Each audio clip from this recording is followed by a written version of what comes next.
আসসালামু আলাইকুম ওয়া রাহমাতুল্লাহি ওয়া বারাকাতুহু। ওয়া আলাইকুম আসসালাম ওয়া রাহমাতুল্লাহি ওয়া বারাকাতুহু। মাদ্রাসাতুল মানার লিতাহফিজুল কোরআন পক্ষ থেকে আয়োজিত আজকের অনুষ্ঠানের ছাত্রবৃন্দ এবং যারা আয়োজন করেছে সকলকে জানাই আন্তরিক মোবারকবাদ। নাহমাদুহু ওয়া নুসাল্লি আলা রাসূলিহিল কারীম। أما بعد فأعوذ بالله من الشيطان الرجيم.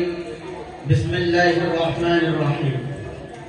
يريدون أن يتحاكموا إلى الطاغوت وقد أمروا أن يكفروا به. صدق الله العظيم. আজকে আমি যে বিষয়টি নিয়ে কথা বলবো তা হলো খিলাফত। আল্লাহ চাইতো এই বিষয়ে সংক্ষিপ্ত কিছু কথা বলে আমার বক্তব্য শেষ করব ইনশাআল্লাহ। ওয়া মা তাওফীকি ইল্লা বিল্লাহ। খিলাফত মানে হচ্ছে কোরআন ও হাদিসের ভিত্তিতে আল্লাহর আইন বিধান অনুযায়ী রাষ্ট্র পরিচালনা করা।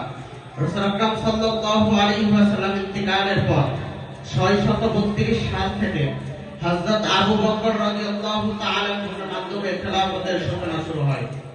তারপর হযরত আবু বকর রাদিয়াল্লাহু তাআলা 2 বছর খলিফার দায়িত্ব পালন করার পর হযরত ওমর রাদিয়াল্লাহু তাআলা 10 বছর খলিফার দায়িত্ব পালন করেন।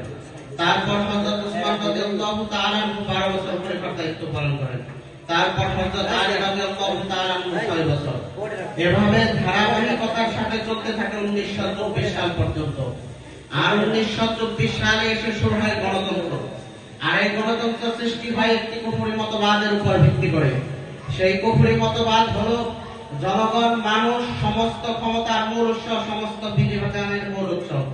অথচ আল্লাহ কোরআনে পাকের মধ্যে সুস্পষ্ট ভাষায় বলতেছেন ইনিল হুকমু ইল্লা লিল্লাহ, রাজত্ব হুকুমত সমস্ত বিধান আল্লাহ তাআলার জন্য। তার আল্লাহর বিধানকে বাদ দিয়ে মানব রচিত কুফরির মতবাদকে প্রাধান্য দিয়েছে। মুহতারাম হাজির, একটি উদাহরণ দিলে বুঝবেন। কোন সংসদে যদি বিদ্যমান সংসদ সদস্য থাকে, একজন যদি সমকামিতার প্রস্তাবনা পেশ করেন, 9 জন যদি দাঁড়িয়ে বলেন কোরআন ও হাদিসের ভিত্তিতে সমকামিতা সম্পূর্ণ হারাম, আর 11 জন যদি বলেন আমরা সমকামিতাকে সাপোর্ট করলাম, সমকামিতার পক্ষে রায় দিলাম, তারা 9 জনের তুলনায় 11 জন সংখ্যায় বেশি থাকার কারণে তারা 11 জনের কথা প্রাধান্য দিয়ে কুফরি মতবাদকে বাস্তবায়ন করবে। গণতন্ত্র কুফরি রাষ্ট্রপ্রধানকে তারা পরিচালনা করবে। মুহতারাম হাজিরিন, আল্লাহ রাব্বুল আলামিন কোরআনে পাকের মধ্যে বলেন ইউরিদুনা ইয়াতাহাকামু ইলা তাগুত, তারা তাগুতের হুকুমতকে বাস্তবায়ন করতে চায়, মানব রচিত কুফরি মতবাদকে